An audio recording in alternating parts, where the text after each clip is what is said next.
Well, we had a car break on the track, so it's going to be a few minutes before we're cleaned up and running again. So I've got an opportunity, actually a lucky opportunity, to talk to one of the racers themselves. And we talked about this earlier. This is like naturally aspirated drag racing, no power adders, no superchargers, no turbos, none of that.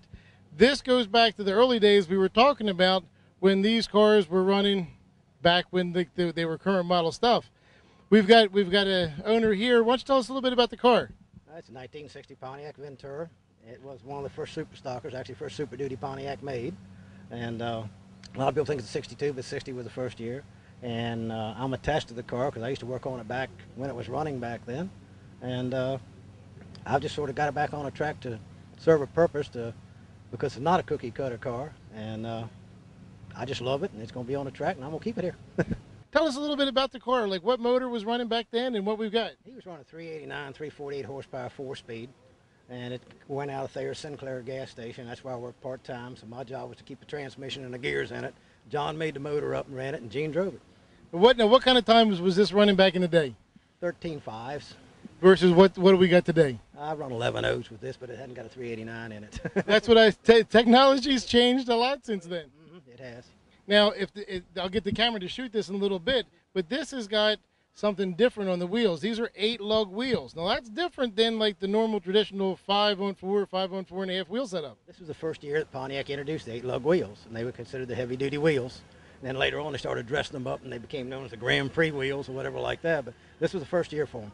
Now, this has got, I mean, with the 8-lug wheels, this got to get a little scary down at the top end. With 8-lug wheels, you had drum brakes all the way around, right? Yeah, it gets sometimes a little hairy to stop on some of the shorter tracks, but it stopped so far. It's like making high-speed corners down at the return road. Yeah, downshift. Now, it's got the 2 front seats in it, and it's got the seat belts coming up through, but no back seat. Exactly. I did that so I could put the roll bar in it. Right. Now, was this a radio delete car and all that when it was new? No, it was not. Okay. No. This is not your traditional cookie cutter car. Thank you very much. Yes, sir. Thanks.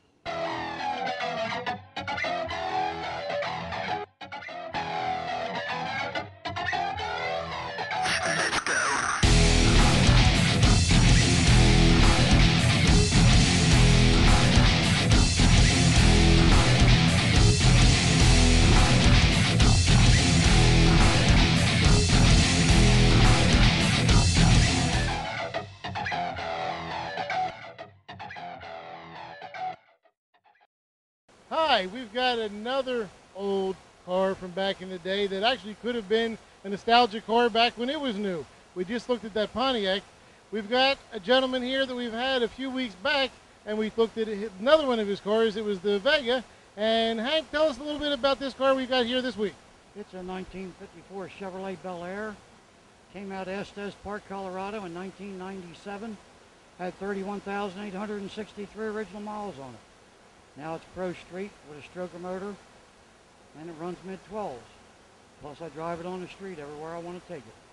So we talked about the last car wasn't the cookie cutter car to be racing or that you see all the time. This is another non-cookie cutter car. This is right before the Tri-5s. Yeah, it's true. That's why I wanted a different tub car, and here it is.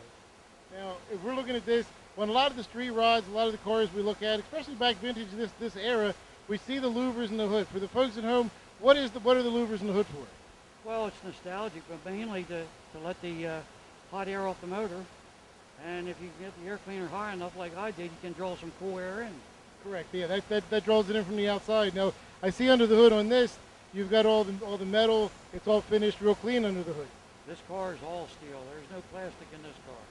Now the interior is pretty much all complete as well.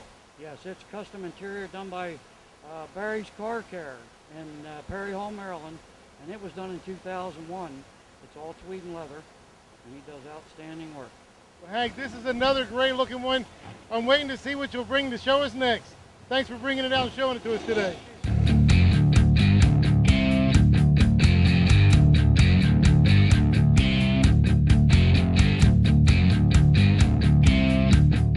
The second GTO that was parked side by side we're going to take a look at. I've got the owner here. Tell us your name. Tell us where you're from. My name's Jim Farrow. I'm from Middletown, Delaware. Oh, just a little ways down the road. Now, what year GTO is this? This is a 1969. Now, we were talking about like the first generation, second generation. This is the third generation GTOs, right? Yes, it is. It's sort of like the Coke bottle shape. Now, what motor are we running in this one? 400 Automatic transmission? automatic. Yes, sir. Black's a really tough one. It's got to be right or it's wrong. This really looks great. Did you have this done yourself? Actually, I bought it that way. Yeah, I've had it for about 5 years. I got it at Carlisle, but I had a GTO when I was younger, about when I was 19, and the car originally came out of North Carolina. It has original sheet metal on it.